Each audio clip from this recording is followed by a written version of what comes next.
Selamat pagi, Bapak, Ibu, Saudara yang dikasihi dan mengasihi Tuhan. Ya, pagi hari ini kita jumpa lagi dalam persekutuan doa dari GKMI Pengharapan. Kita mau mempersiapkan hati kita, sebelumnya kita mau bersatu di dalam doa. Bapa di surga, kami bersyukur untuk pagi hari ini. Tuhan memberikan hari yang baru. Kami boleh bersama-sama bertemu di dalam persekutuan doa pada pagi hari ini. Kami mohon Tuhan memberkati untuk setiap kami yang bertugas, untuk Pendeta Edi SS yang akan menyampaikan renungan firman Tuhan, untuk tim multimedia, untuk internet, untuk setiap jemaat Tuhan yang ikut join dalam persekutuan doa ini, dan untuk hamba-Mu yang dipercaya untuk memimpin pujian juga doa syafaat. Kiranya Tuhan memberkati semuanya dan biarlah semua ini hanya untuk memuliakan nama Tuhan. Di dalam nama Tuhan Yesus kami berdoa. Haleluya. Amin. Ya, sebelum kita mendengarkan renungan firman Tuhan yang akan ditambahkan oleh Pendeta Edi, kita mau naikkan satu pujian, yaitu penuhkan.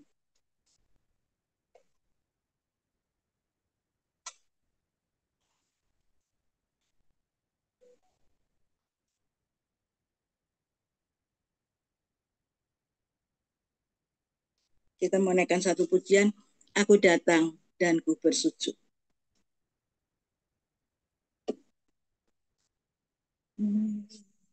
Aku datang dan ku bersujud di hadapanmu. Ku rasakan indah hadiratmu.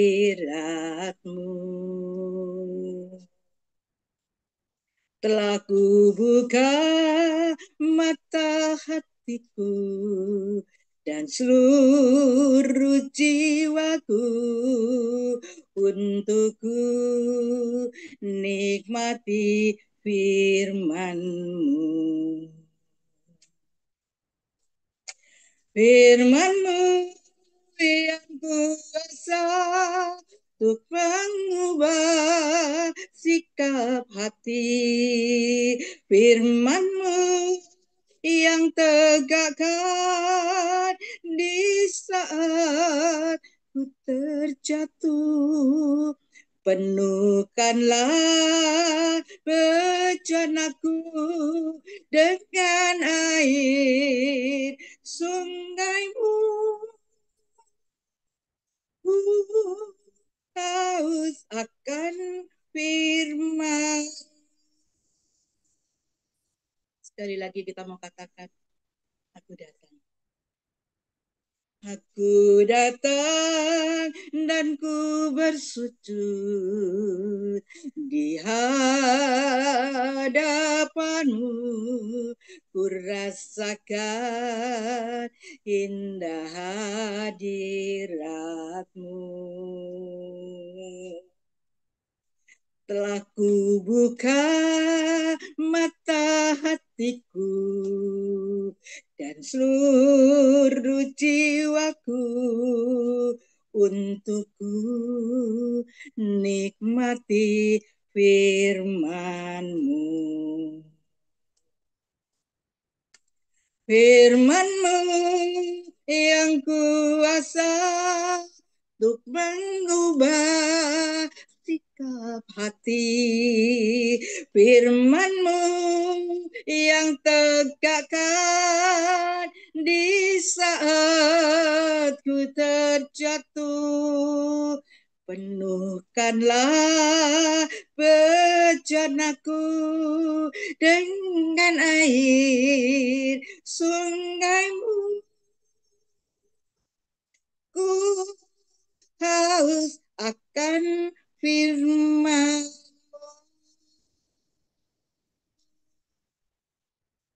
Ku haus akan firman. Kami persilakan Pak Edi untuk menyampaikan renungan pada pagi hari ini. Ya, terima kasih Bu Ruth untuk waktu yang diberikan. Mari kita bersama-sama berdoa sebelum kita bersama-sama merenungkan firman Tuhan. Kami bersyukur ya Tuhan pada pagi hari ini menyambut hari yang baru. Kami berkesempatan untuk boleh mendengar akan firman-Mu. Berkati setiap kami agar pikiran dan hati kami adalah seperti ladang yang subur, tanah yang subur. Biarlah firman-Mu yang boleh kami terima berbuah lebat di dalam kehidupan kami. Berkati setiap kami ya Tuhan. Di dalam nama Tuhan Yesus Kristus kami berdoa. Amin. Ya, selamat pagi Bapak Ibu yang dikasih Tuhan. Senang sekali kembali bisa berjumpa. Ya, rangkaian eh, tema-tema tentang doa terus akan saya sampaikan ya, bersyukur kemarin juga Pak Theo sudah menyampaikan juga tentang doa ya itu.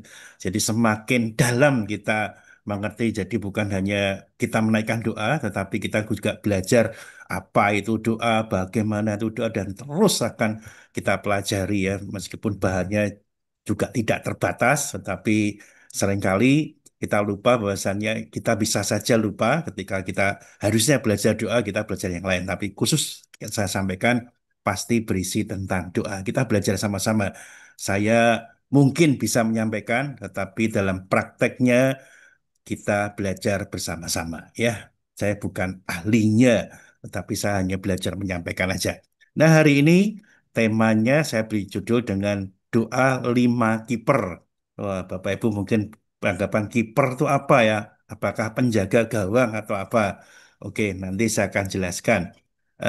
Temanya ayatnya diambil satu ayat aja, Kejadian 4 ayat 26.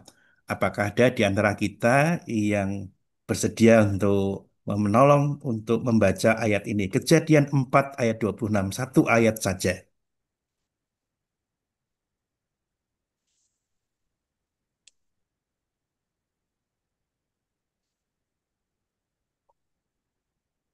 Buka mic-nya dulu ya kalau baca Kejadian 4 ayat 26.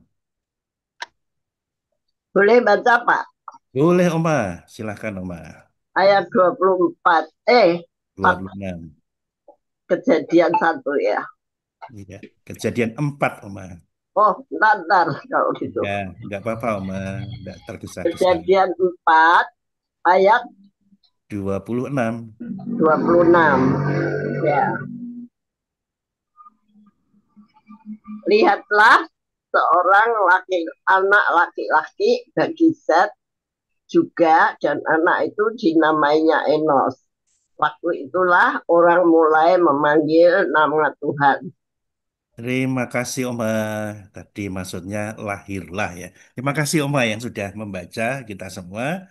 Kita bersyukur untuk firman hari ini. Ya Bapak Ibu sekalian kasih Tuhan, bahwasanya kita tahu bahwasanya doa ini adalah satu subjek kalau dikatakan seperti itu yang secara naluri dipahami oleh orang-orang. Jadi bukan hanya kita saja orang Kristen, tetapi orang yang mempercaya dia doa yaitu diakui seperti itulah. Nah, kita hari ini belajar bersama-sama doa lima kiper itu apa?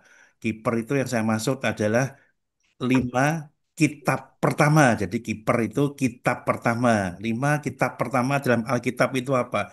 Kejadian, Keluaran, Imamat, Bilangan, dan Ulangan. Nah, kita akan coba membedah bersama-sama. Mungkin bentuknya seperti kuliah, tapi saya mencoba coba enggak seperti kuliah, tapi kita nikmati sama-sama gitu ya.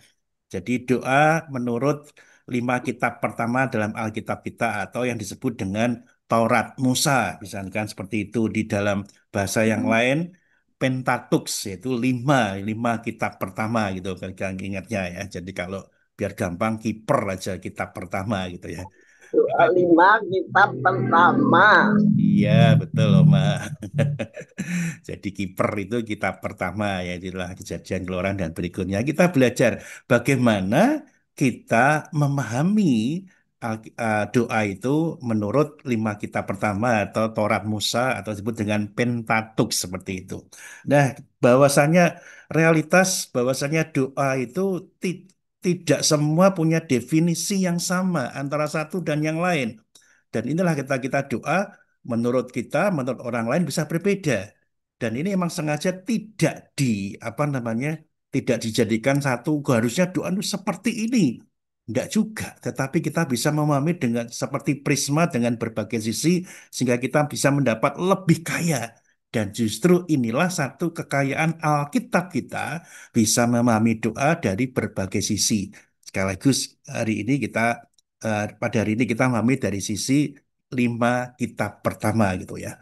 Nah, seorang bernama Paul Milner dalam bukunya A Praying Life tahun 2009, dia melihat seperti ini definisi yang berbeda-beda itu, dia mencoba dengan 2 pertanyaan. Yang pertama, apa manfaatnya? Jadi bukan definisinya dulu, tapi apa manfaatnya? Apa yang ingin dicapai? Kemudian bagian kedua dalam bukunya itu dia mengatakan bahwasanya bagaimana seorang harus berdoa.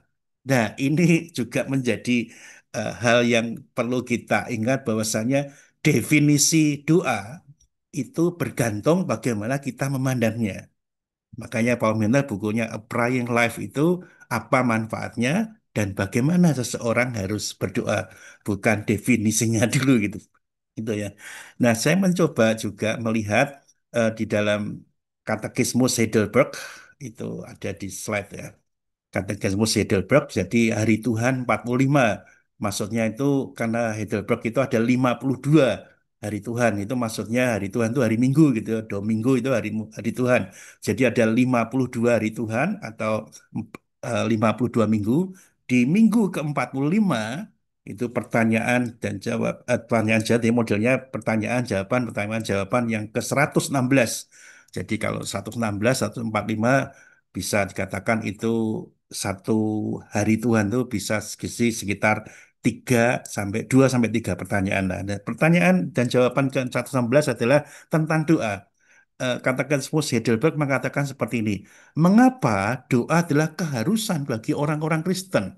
Jadi ini pertanyaan-pertanyaan praktis dan jawaban-jawaban praktis, tetapi kita bisa memahami, oh kalau ada pertanyaan seperti ini, jawabannya seperti ini gitu ya.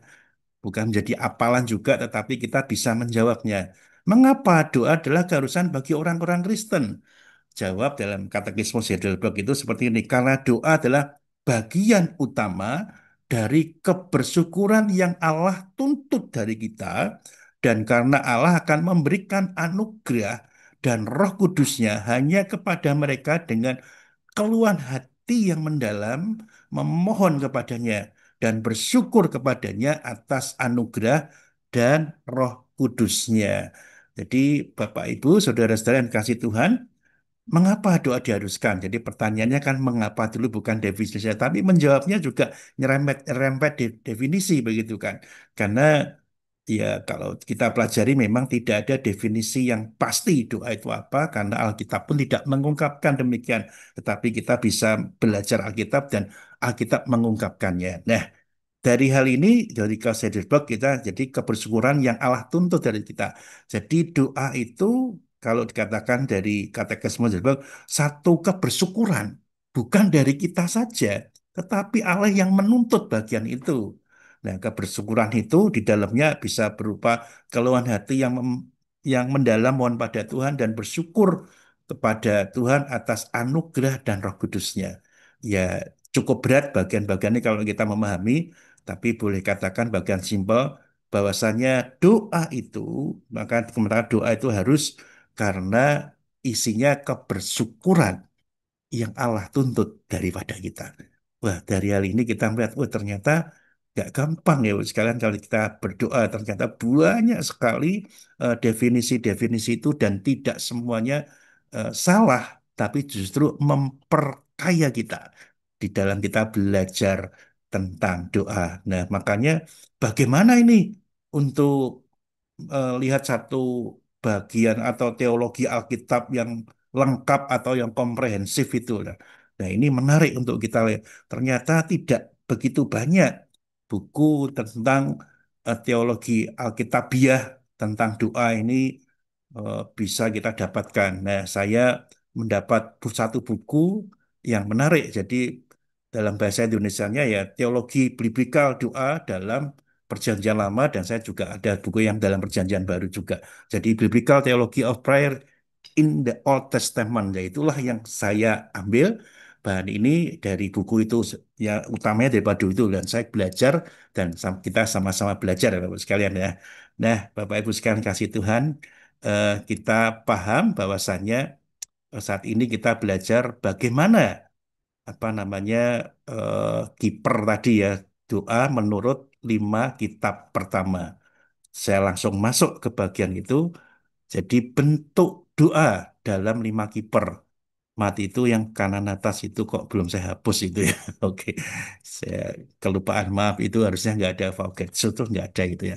Bentuk doa dalam 5 kitab pertama. Yang pertama adalah doa sebagai percakapan. Yang kedua, doa sebagai pertukaran relasional. Yang ketiga, doa mewujudkan cita-cita perjanjian. Ya, sekali lagi bagaimana kita memahami doa, definisinya memang nggak mudah, tetapi kita sekali lagi melihat dari kejadian, keluaran, imamat, bilangan, ulangan, bentuk-bentuk doanya seperti apa. Dan di buku itu menunjukkan inilah 3 bagian. Yuk kita belajar bersama-sama ya. Doa sebagai percakapan itu bagian yang pertama ya. Bapak Ibu sekalian yang dikasih Tuhan, kalau kita lihat di dalam Alkitab kita, khususnya dalam 5 kitab pertama, Kejadian 3 ayat 8 itu tentang manusia yang jatuh dalam dosa. Pada mulanya, komunikasi antara manusia dan Tuhan itu dilakukan secara lisan, langsung, dan tatap muka. Jadi nggak pakai WA, karena dulu nggak ada WA gitu. Jadi ngomong aja langsung dan tatap muka. Itulah komunikasi yang pada mulanya. Tetapi kita melihat dalam Kejadian 3 ayat 8, manusia itu bersembunyi sebagai tanggapan dari bunyi langkah Tuhan Allah. Ya ini kita melihat, wah ini kok aneh. Harusnya itu tatap muka, jangan ngomong salah langsung tatap muka. Tetapi Kejadian 38 ketika manusia itu berdosa, mendengar bunyi langkah Tuhan, mereka tuh bersembunyi. Nah, kita melihat, ini gimana ya? Harusnya kan sebagai percakapan langsung antara Tuhan dan manusia. Tapi kok malah bersembunyi. Dan inilah yang diungkapkan dalam kitab Kejadian. Ingat, harusnya percakapan. Tetapi ketika mendengar bunyi langkah Tuhan, manusia itu bersembunyi. Kenapa? Ada dosa yang menghalangi ketika manusia itu datang kepada Tuhan. Bahkan kalau kita lihat tadi, ketika Tuhan menghampiri manusia, manusia pun bersembunyi. Harusnya terjadi percakapan itu, tetapi tidak terjadi gara-gara manusia melakukan kesalahan. Dan ini juga kita lihat dalam Kejadian pasal 4 ketika Kain membunuh Habil adiknya. Kejadian 4 dikatakan ayat 15, ayat 9 hingga pertengahan ayat 15 gitu ya. Kita lihat eh, kisah itu, Tuhan bertanya, "Di mana Habel saudaramu?" Bapak Ibu sekalian, ini menarik kita lihat ada percakapan bolak-balik. Maksudnya seperti ini. Tuhan tanya, kemudian Kain jawab. Tuhan tanya lagi, Kain jawab. Dan itu ayat 9 sampai ayat 15 Kejadian pasal 4, nanti silakan dibaca ya. Itu menarik. Jadi ada percakapan bolak-balik antara Tuhan dan juga Kain.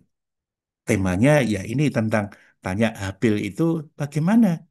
Di mana adikmu yang baru saja kamu bunuh? Ingat tadi manusia berdosa dan dia takut berjumpa dengan Allah, dan sekarang manusia sudah diusir, dan ketika Kain berdosa lagi membunuh Habel, ada percakapan bolak-balik di antara Tuhan dan juga Kain. Wah, ini luar biasa ya. Meskipun manusia itu berdosa, tetapi Allah tetap membuka percakapan itu kepada manusia. Ngomong bolak-balik, tanya jawab seperti itu. Dan menariknya adalah ketika di akhir atau ayat ke-15 itu, Kain pergi dari hadirat Tuhan dan menetap di tanah Lot. Not yang berarti mengembara. Bapak Ibu sekalian yang dikasih Tuhan, ini hal yang luar biasa yang bisa kita dapat. Manusia yang seharusnya bisa bercakap-cakap lisan dan tatap muka, tetapi menghindari Tuhan. Tetapi meskipun sudah diusir, Tuhan membuka percakapan bolak-balik dengan Kain. Tapi ujungnya Kain pergi dari hadirat Tuhan. Tetapi justru disitulah menurut para ahli, ini yang tadi dibaca oleh Oma gitu ya. Para ahli menemukan doa pertama dalam Alkitab. Jadi ini dosa dan manusia dihukum pergi tidak bisa percakapan bolak-balik karena takut. Dan kemudian Tuhan tetap berusaha membuka percakapan itu. Tetapi dalam kejadian 4, jadi masih sama kejadian 4 tadi kan. Eh, itu set tadi yang dikatakan ya. Kejadian 4 ayat 26, seorang laki-laki jadi lahir bagi Set dan menamainya Enos. Pada waktu itu orang-orang mulai memanggil nama Tuhan. Bapak Ibu sekalian kasih Tuhan, percakapan yang harusnya langsung, tetapi sekarang terhalang oleh dosa. Dan kitab Kejadian sampai pasal 4 tadi mengingatkan kita semua. Justru di saat seperti itulah percakapan yang tidak bisa langsung karena manusia berdosa, orang-orang mulai memanggil nama Tuhan. Jadi di dalam keberdosaan, kebersalahan manusia itu, doa itu justru muncul. Nah, kita lihat ya, jadi teologi Alkitabiahnya itu, saya pikir ini luar biasa. Ketika manusia jatuh dalam dosa, justru doa itu muncul. Apakah kita bisa mengatakan sebelumnya nggak ada doa? Bisa dikatakan demikian. Sebelumnya nggak ada doa, karena yang ada adalah percakapan antara Tuhan dan manusia. Tetapi dosa menghalangi, dan ketika dosa itu ada pada manusia, orang mulai bahasanya berdoa kepada Tuhan. Ada jarak yang dipisahkan karena dosa itu. Tetapi sekali lagi kita lihat Kejadian 18, kisah tentang Abraham ketika dia menerima berita dari Tuhan bahwasanya Tuhan akan memusnahkan yang disebut dengan Sodom atau gerakan Sodom dan Gomora yang terkenal gitu ya. Ini terjadi seperti eksplisit atau seperti doa ya, di mana ada percakapan. Ayat 23, Abraham sebagai orang yang mendekat kepada Allah dan dia bisa bercakap-cakap dengan Allah. Yang 18 ayat 23 itu Abraham mendekat pada Tuhan, berbicara kepada Tuhan. Dan di akhir daripada percakapan itu, jangan ada perpisahan lalu pergilah Tuhan. Wah, jadi seperti hal yang luar biasa ya di awalnya mendekat. Memang eksplisit seperti doa gitu, tapi sekali itu tidak sebutkan doa. Abraham mendekat datang Tuhan dan terjadilah percakapan Abraham dengan Allah. Wah, ini luar biasa buat sekalian. Tawar-tawaran yang luar biasa. Kalau ada 50 Tuhan, ya nggak aku musnahkan, tapi nawar 45, 40, 30 sampai ujungnya adalah kalau ada 10 orang. Loh, ini tawar-tawaran loh pada Tuhan. Begitu dekatnya. Meskipun orang pada waktu itu Enos lahir dan kemudian memanggil nama Tuhan dan berdoa. Tetapi Tuhan masih memberikan kesempatan bagi orang-orang yang mendekat datang pada Tuhan. Tuhan tetap membuka pintu itu untuk doa sebagai percakapan itu. Bapak, Ibu, saudara-saudara yang kasih Tuhan. Apa sih teologi Alkitabiah yang bisa kita dapatkan dari bagian ini? Kita tahu bahwasannya kita adalah orang-orang berdosa. Ya, dan mungkin ketika kita melakukan dosa seperti yang dilakukan oleh Adam, kita semakin menjauh daripada Tuhan. Ketika kita punya dosa, datang ke gereja, aduh, saya layak enggak ya? Sehingga ini juga menjadi bagian yang perlu kita pikirkan ketika kita berdoa, semakin kita enggak layak, apa saya layak berdoa? Tetapi bukan itu, Bapak Ibu sekalian, yang dimaksud teologi berdoa seperti itu. kitab Kejadian dan ini juga diulang nanti ada bagian-bagian yang lain dalam 4 kitab yang lain, bahwasannya Tuhan itu justru berinisiatif untuk menjumpai kita orang-orang berdosa. Tuhan kan datang kepada manusia pertama itu Adam dan dia takut. Nah, kita bisa mendapati pada pagi hari ini. Datanglah, marilah kita datang pada Tuhan. Karena Tuhan itu dekat. Dan jadikan doa sebagai percakapan kita dengan Tuhan. Bisa kalau tadi katekismus Heidelberg ya, satu kebersyukuran yang dituntut dari Allah. Ya kita bersyukur karena itu dituntut kepada Allah. Di dalam Roh Kudus dan anugerah yang kita terima. Begitu kan. Kita bisa melakukan bagian itu. Jangan pernah menghindar di dalam bahasa simpelnya. Meskipun kita berdosa, tapi jangan pernah menghindar. Justru datang kepada Tuhan.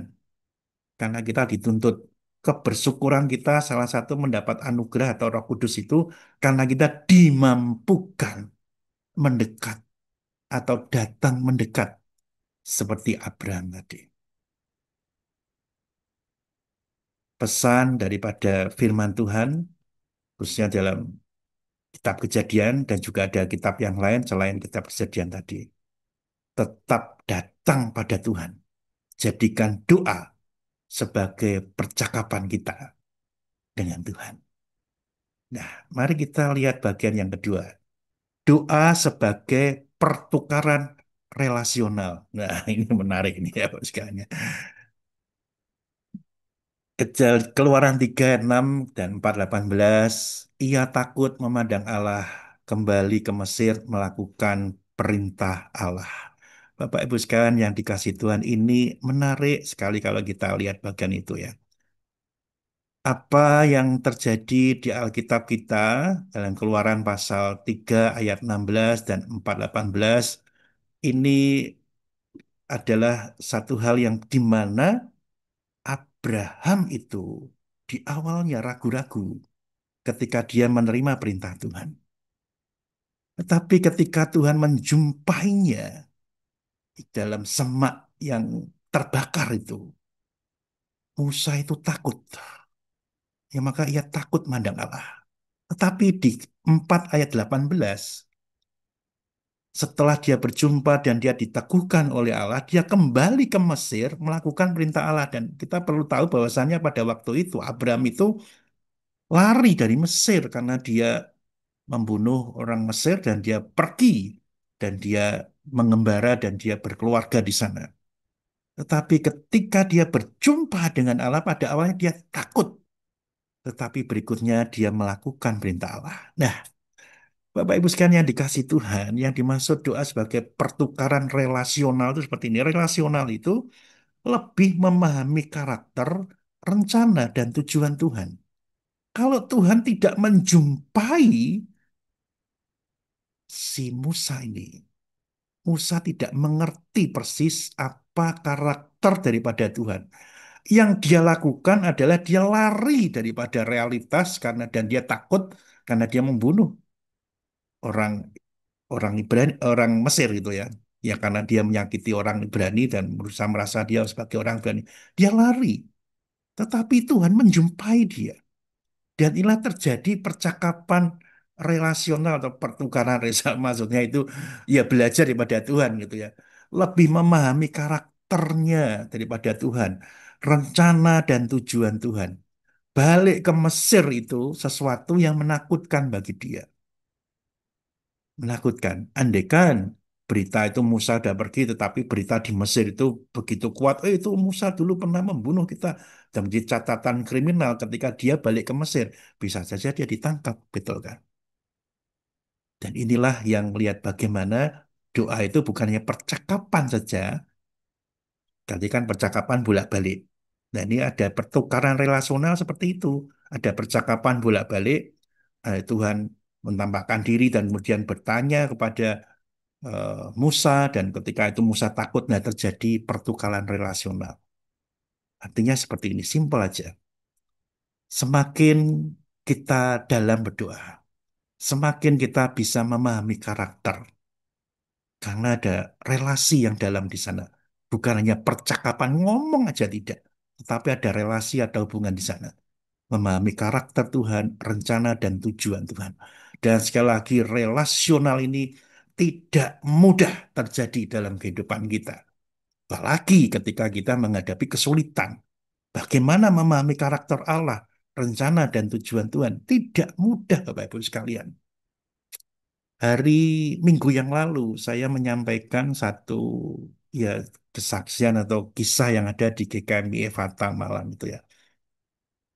Yang lalu saya menyampaikan ada seorang ibu atau nenek gitu ya, yang harus diamputasi yang kedua kakinya.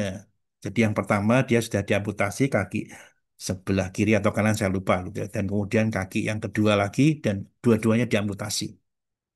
Dan kemudian ibu itu meninggal ketika saya sudah balik ke Malang dalam perjalanan balik saya yang sebelum ini, dia meninggal karena dia diabetes tinggi dan dia oke lah pada waktu dia anfal lagi dan kemudian dia meninggal. Ya keluarga itu oke sulit untuk memahami gimana ya oh, Tuhan kok sampai orang tua saya diamputasi seperti itu ya. Tidak gampang, tetapi masih bisa belajar memahami. Tidak lama, kurang dari seminggu.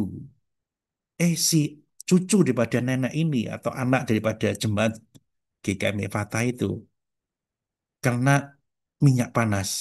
Waduh, jadi tangan kanan dari ujung sampai sini ujung apa namanya di sebelah sini ya ya Bapak kelihatan ya kena semua sebagian eh, ciprat atau kena ya di bagian kaki kecil-kecil. Tapi itu cukup parah dan anak itu masih belum bisa jalan, belum setahun umurnya harus gendongan.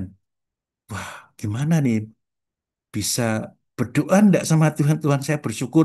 Nah kok bersyukur? Memang gampang dalam keadaan itu bersyukur gitu kan. Tetapi relasional tadi, memahami karakter, rencana, dan tujuan Allah itu.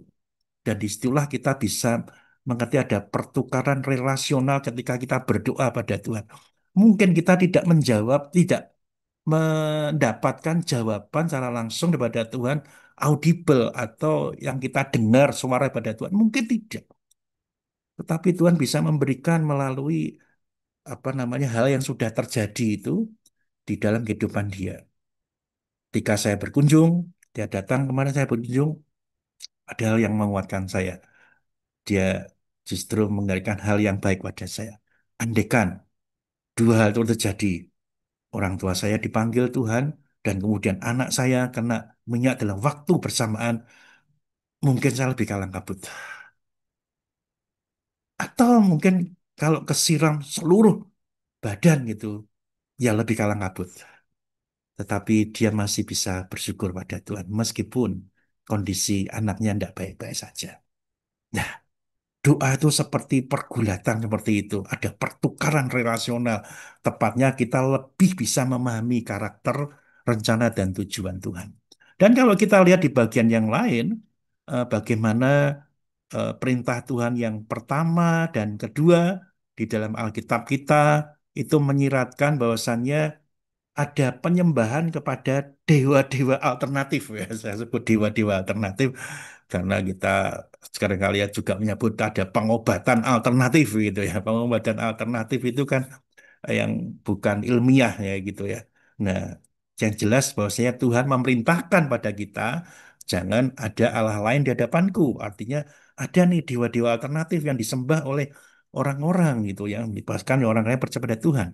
Jadi percakapan relasional ini seharusnya hanya ditujukan kepada Tuhan, bukan yang lain. Dan inilah yang menjadi teologi Alkitabiah kita. Di dalam doa ada pertukaran relasional, memahami karakter, rencana, dan tujuan Tuhan, tapi juga ditujukan hanya kepada Tuhan, bukan kepada dewa-dewa alternatif. Nah, Bapak Ibu sekalian sangat menarik. Jadi ketika saya belajar bagian ini, wah saya juga diberkati dengan banyak hal. Doa bukan sekedar percakapan atau doa yang kita naikkan. Ada pertukaran relasional di sana. Tuhan mengerti karakter kita. Tuhan mengerti keadaan hati kita. Tapi sengaja Tuhan ketika kita mau datang pada Tuhan, kita akan lebih memahami karakter, rencana, dan tujuan Tuhan. Dan ini hal yang dirindukan oleh Tuhan, maka kita di dalam kebersyukuran dituntut oleh Allah datang pada Tuhan. Bagian yang ketiga, ini yang terakhir ya. Doa mewujudkan cita-cita perjanjian. Nah, Bapak Ibu sekalian, ini panjang jadi ceritanya karena ini bagian yang awal Alkitab kita. Kita bisa memahami seperti ini. Doa mewujudkan cita-cita perjanjian itu apa ya? Bahwasannya Alkitab itu memuat perjanjian Allah dan umatnya. Hubungan yang berkomitmen yang ditandai oleh kasih dan kewajiban bersama. Jadi ini kita lihat ya bagian doa tadi kan percakapan, ada relasional di sana. Tetapi yang lain itu sebetulnya ada perjanjian Allah dengan umatnya atau kita semua yang terjadi di dalam percakapan dan relasional tadi. Dan ini lebih menekan pada komitmen yang ditandai oleh kasih dan kewajiban bersama.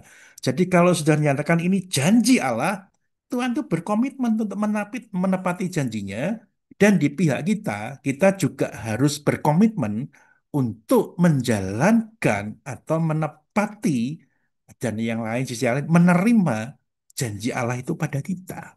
Dan inilah mewujudkan cita-cita perjanjian yang sudah disampaikan oleh Allah. Kita perlu tahu bahwasannya ini perjanjian perjanjian bukan yang setara itu ya. Saya dengan orang yang di mana kita perjanjian saling tanda tangan tidak. Tapi ini perjanjian antara Allah yang dinyatakan oleh Allah sendiri dan kita itu nurut saja.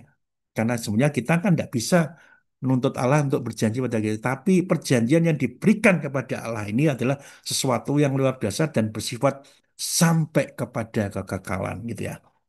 Keluaran 2 ayat 24, lalu ia mengingat pada perjanjiannya dengan Abraham. Bapak Ibu sekalian yang dikasih Tuhan, bahwasannya Tuhan memberikan ingat-ingatannya kepada Abraham, bahwasanya Abraham akan mempunyai keturunan yang sangat banyak seperti bintang di langit dan juga di pasir di laut. Dan itulah yang Tuhan nyatakan di dalam janji Tuhan. Nah, ketika kita berdoa tadi, kalau dikatakan bahwa cita-cita perjanjian, ini bukan hanya percakapan dengan situasi sekarang, tetapi ingat, ada perjanjian Allah yang diberikan pada Abraham secara khusus dan itu terjadi dan dijadikan. Allah mengingat perjanjiannya kepada Abraham. Dan perjanjiannya secara singkat ini dalam Ulangan pasal 4 ayat 5 sampai 7. Mungkin lebih baik dibacakan dulu ya. Silakan seorang bisa membacakan Ulangan 4 supaya kita bisa mengerti isinya. 3 ayat aja. Ulangan 4 5 sampai 7. Silakan seseorang membaca.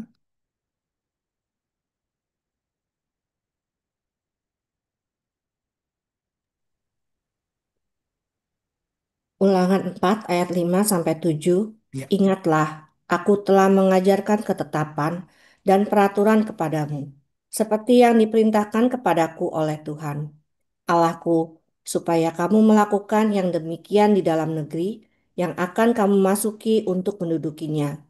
Lakukanlah itu dengan setia, sebab itulah yang akan menjadi kebijaksanaanmu dan akal budimu di mata bangsa-bangsa yang pada waktu mendengar segala ketetapan ini akan berkata, memang bangsa yang besar ini adalah umat yang bijaksana dan berakal budi.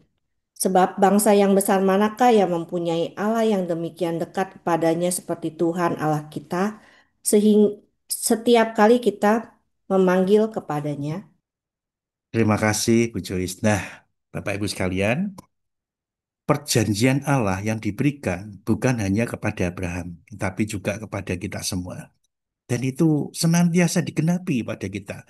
Kalau kita melihat secara simpel tadi apa ayat yang kita baca, bahwasannya ketetapan peraturan diberikan, itulah satu perjanjian yang diberikan Allah pada kita. Nah, perjanjiannya apa? Masuki ada negeri perjanjian dan akhirnya masuk bukan. Dan Tuhan mengingatkan bahwasannya itu bukan hanya untuk kamu perjanjiannya, tetapi itu akan menjadi berkat bagi bangsa-bangsa yang lain ketika mendengar segala perjanjian itu. Kenapa? Karena tidak ada bangsa yang lain yang mendapat perjanjian daripada Allah itu. Bapak Ibu sekalian, tidak ada. Satupun negara di bumi ini tidak ada yang mendapat perjanjian dari Allah langsung selain daripada Israel. Dan itu Tuhan nyatakan oleh bangsa Israel. Tidak ada loh. Bangsa kita merdeka, merdeka. Ada tidak perjanjian pada Allah yang akan berkati kita? Tidak ada. Tetapi itulah yang dilihat oleh bangsa-bangsa. Bahwasanya bangsa Israel kalau dikatakan seperti atau bangsa keturunan Yakub itu ya. Karena Yakub itu kan Israel. Itu yang menerima perjanjian Tuhan. Dan itu yang menjadi berkat bagi mereka melihat, wow, Allah yang luar biasa. Ayat yang ketujuh tadi baca terakhir kan bagus sekali. Sebab bangsa besar manakah yang mempunyai Allah yang demikian dekat kepadanya seperti Tuhan Allah kita. Setiap kali kita memanggil kepadanya, ada doa kan di sana. Tuhan itu begitu dekat karena Tuhan berjanji. Nah, di dalam kekinian apakah itu hanya untuk Israel? Tidak. Tetapi janji Tuhan itu untuk kita semua orang-orang yang percaya lebih luas. Jadi bukan lagi sebagai bentuk bangsa, tetapi adalah umat pilihan Allah. Nah, itu yang bisa dijanji. Siapa umat pilihan Allah? Ya kita semua. Bapak Ibu sekalian, kita semua orang-orang yang menjadi umat pilihan Allah. Kita adalah orang-orang yang dimampukan sedemikian rupa untuk memanggil Allah di dalam waktu kita. Wow. Dan itu ada di dalam cita-cita perjanjian bagaimana kita wujudnya. Menurut saya ini luar biasa. Yang bisa kita dapati dalam Alkitab kita dari doa lima kiper, lima kitab pertama tadi ya. Saya mengulang sekarang sedikit supaya kita bisa memahami ceritanya gini ya. Nah, Bapak Ibu sekalian kasih Tuhan, kelima kitab pertama atau Pentatuk itu atau Taurat Musa, komunikasi antara Tuhan dan manusia. Tetapi berubah karena manusia itu berdosa, berdosa. Tapi kemudian Tuhan itu tetap menginginkan ada pembicaraan atau percakapan secara langsung. Tapi manusia tetap menjauh daripada Tuhan. Tapi Tuhan tetap ingin berkomunikasi dengan manusia. Nah, komunikasi ini cacikan sebagai percakapan kalau kita lihat dalam eh, Pentatuk atau lima kitab pertama tadi. Karena semuanya didasarkan pada perjanjian antara Tuhan dan umatnya. Nah, tugas kita, bagaimana kita memelihara, memperdalam hubungan sebagai mitra dari perjanjian itu. Karena Tuhan akan membawa kita di dalam hubungan yang dekat itu untuk kita boleh berkomunikasi menunjukkan pada bangsa-bangsa yang tidak mengenal Tuhan atau katakan orang-orang yang tidak mengenal Tuhan. Kita punya Tuhan yang begitu dekat bagi kita. Mari kita dengan penuh semangat, dengan bersuka cita kita memahami berteologi yang bagaimana teologi Alkitabiah tentang doa ini. Semakin kita bersemangat dalam doa dan semakin mengerti mengapa kita berdoa. Amin. Mari kita berdoa. Bapa di surga, kami bersyukur kami boleh belajar daripada kebenaran firman-Mu. Kiranya kami yang bersama-sama baru saja belajar daripada firman-Mu. Kami boleh menerima pengertian-pengertian pada Tuhan. Bahwasanya Tuhan merindukan percakapan-percakapan yang boleh kami sebut di dalam doa-doa kami. Kami sekarang memang terpisah dengan Tuhan. Tuhan yang sepertinya jauh di surga dan kami di bumi. Tetapi melalui doa kami begitu dekat pada Tuhan. Dan boleh itu boleh kami lakukan. Karena sungguh Tuhan merindukan dan Tuhan memerintahkan bagian itu. Karena kami menjadi umat Tuhan, umat perjanjian daripada Tuhan, imamat yang rajani, umat pilihan Allah, di mana kami mengerjakan bagian-bagian kami sebagai orang-orang yang berdekat pada Tuhan. Kami tinggal di bumi, tapi kami berkomunikasi dengan Tuhan yang di surga. Kiranya sesuatu yang luar biasa ini boleh kami tangkap dalam pikiran kami dan boleh kami lakukan dalam kehidupan kami. Apapun yang terjadi dalam kehidupan kami, ada Tuhan yang Maha Kuasa, yang mengerti, memahami, sekaligus punya rencana dan tujuan yang terbaik bagi setiap kami. Mampukan kami untuk terus berdoa hanya kepada Tuhan. Di dalam nama Tuhan Yesus Kristus kami berdoa. Amin. Ya, waktu selanjutnya saya serahkan kepada Ibu Ruth.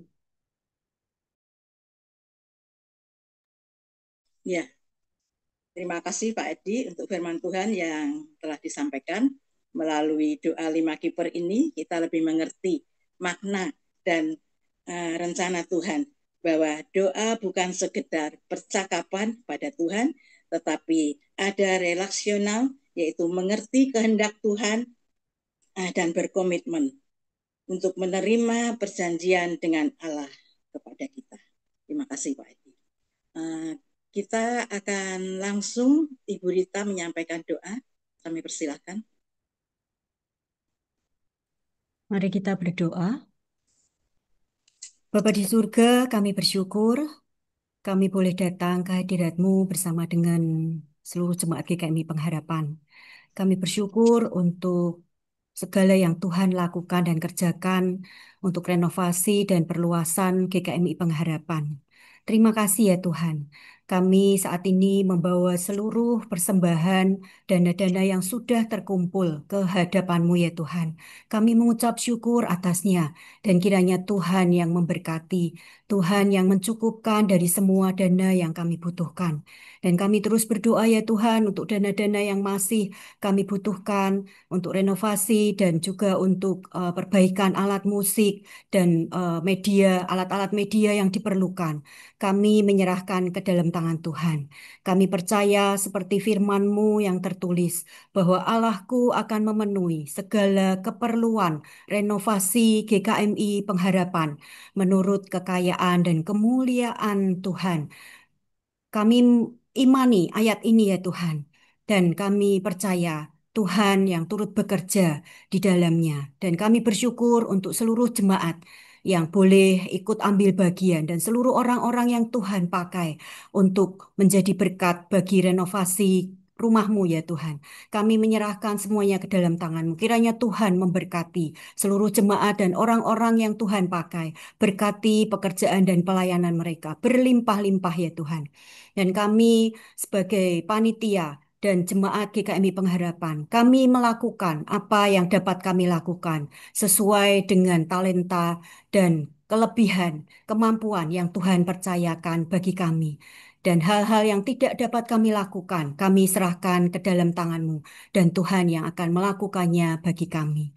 Kami juga menyerahkan ya Tuhan untuk kondisi sekitar gereja, untuk seluruh tetangga, yang ada untuk orang-orang yang ada di sekitar gereja. Kami mohon kiranya Tuhan jauhkan dari segala hal yang jahat, untuk penipu, untuk pencuri, kiranya Tuhan jauhkan ya Tuhan. Sehingga rumah-Mu ini aman dan tidak ada hal yang mengganggu, tidak ada hal yang mempersulit dari renovasi gereja GKMI Pengharapan.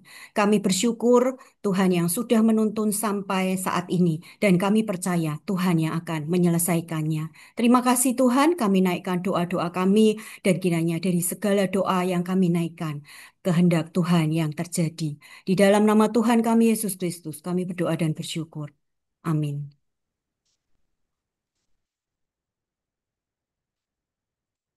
Terima kasih Ibu Rita. Sebelum Penatua Anton menyampaikan doa, kita akan naikkan satu pujian. Kita mau menyembah Tuhan dengan segenap hati, dengan segenap jiwa. Ku sembah Kau Tuhan.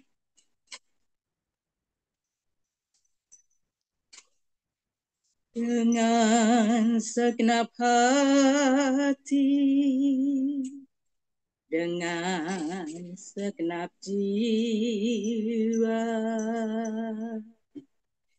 dengan kekuatanku, ku sembah Kau Tuhan. Dalam kekudusan-Mu, ku angkat tanganku, ku rindu selalu dalam hadiratmu, sebab Engkau yang kudus, anak domba Allah, darahmu tercurah di atas Kalvari, sebab Engkau yang layak menerima pujian, hormat dan kuasa, sekarang dan selamanya. Katakan, sebab Engkau yang kudus, sebab Engkau yang kudus, anak domba Allah, darahmu tercurah di atas Kalvari, sebab Engkau yang layak terima pujian, hormat dan kuasa, sekarang dan selamanya. Hormat dan kuasa, sekarang dan selamanya. Amin. Kami persilakan Penatua Anton.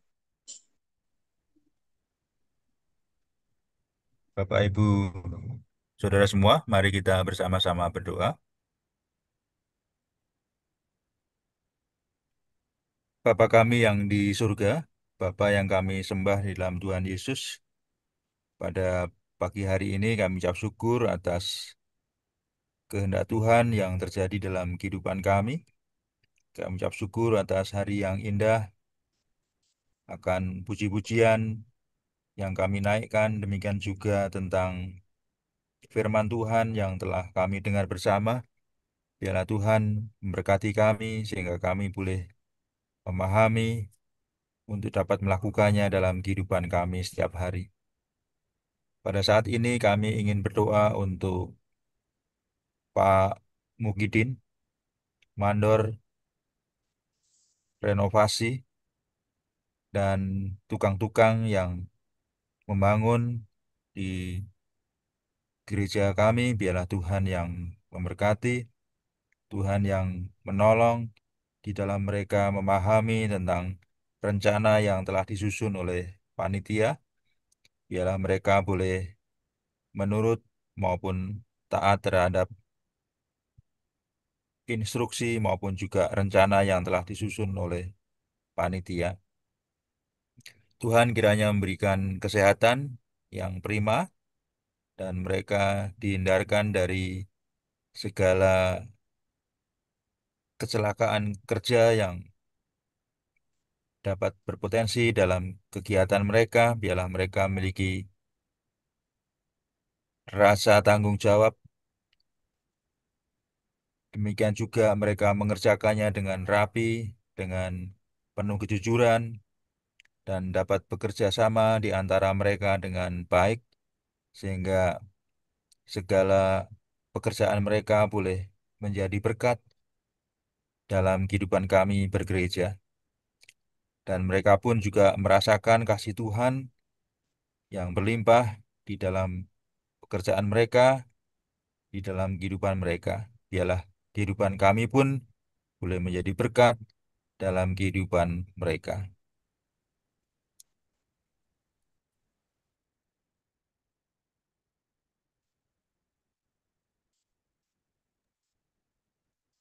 Amin. Ya, kami persilakan untuk Ibu Retno juga menyampaikan doa.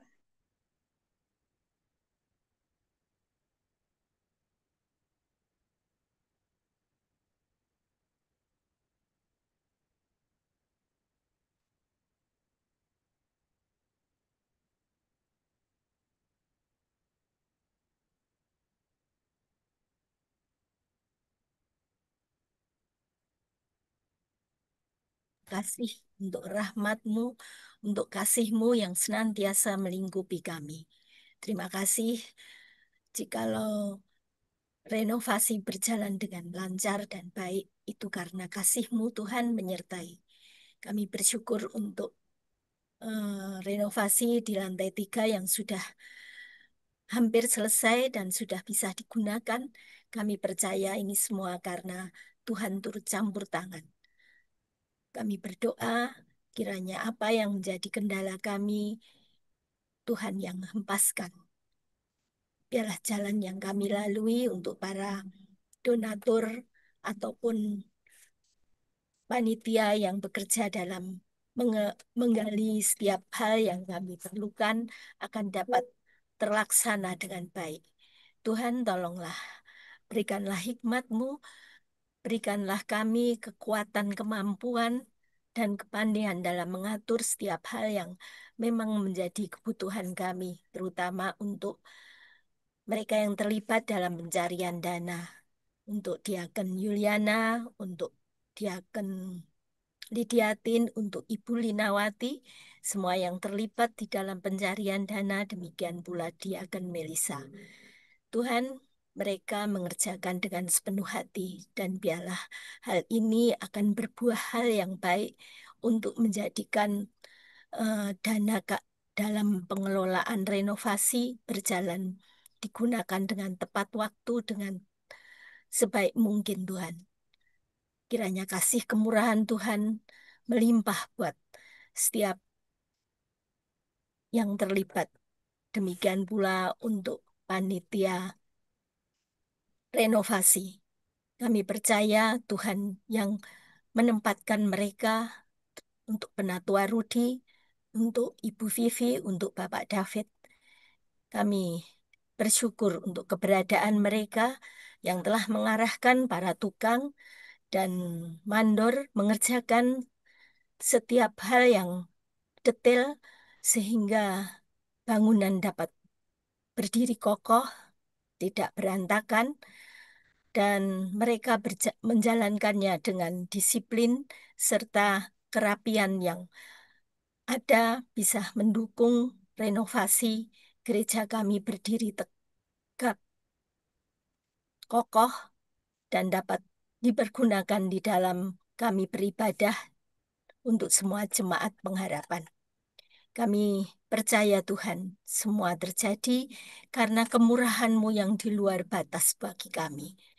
Terima kasih untuk kehadiran para panitia yang lain yang mendukung setiap renovasi berjalan. Semua ada karena kasih-Mu, hikmat-Mu akan terlimpah buat kami semua Tuhan untuk mengerjakan yang menjadi bagian kami.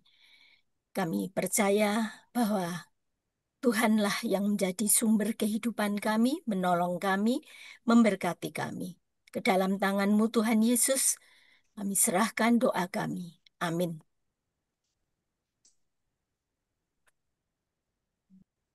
Ya, terima kasih Ibu Retno. Bapak, Ibu, Saudara yang terkasih, kita akan simak bersama-sama pokok-pokok doa yang kemarin sudah dibagikan dalam pedati. Sebelumnya, kita akan menaikkan satu pujian. Melalui pujian ini, saya benar-benar sangat dikuatkan oleh Tuhan. Tidak selamanya hidup kita itu mulus.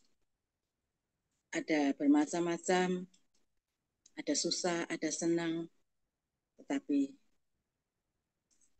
jikalau kita datang kepada Tuhan, kita akan memperolehkan banyak yang membuat kita selalu kuat di saat engkau lemah.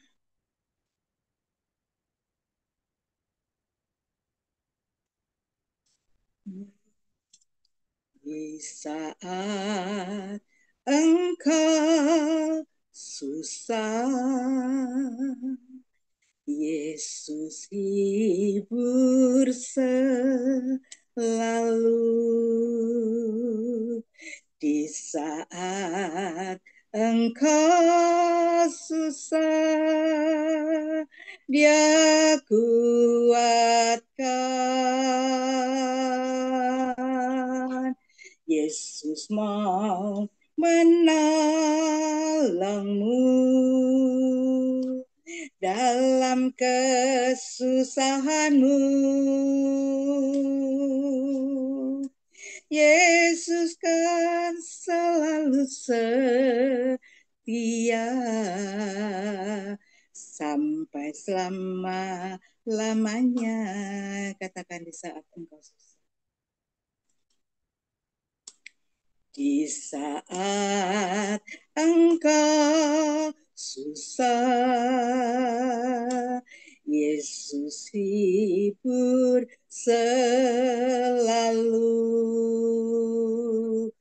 Di saat engkau lemah, Dia kuatkan. Yesus mau menolongmu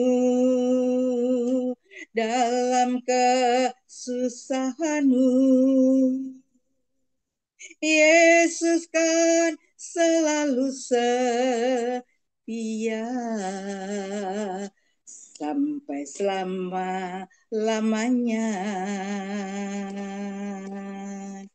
Walau pohon ara tak berbunga,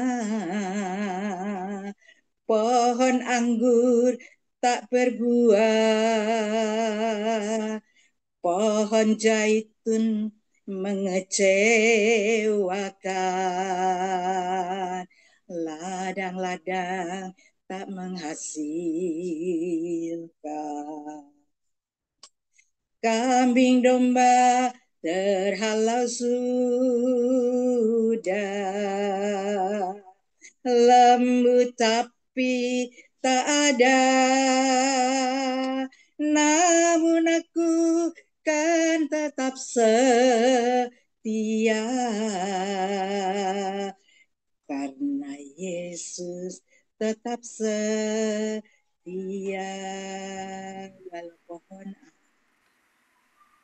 Walau pohon ara tak berbunga, pohon anggur tak berbuah, pohon zaitun mengecewakan, ladang-ladang tak menghasilkan. Kambing domba terhalau sudah, lembu sapi tak ada. Namun aku kan tetap setia karena Yesus tetap setia.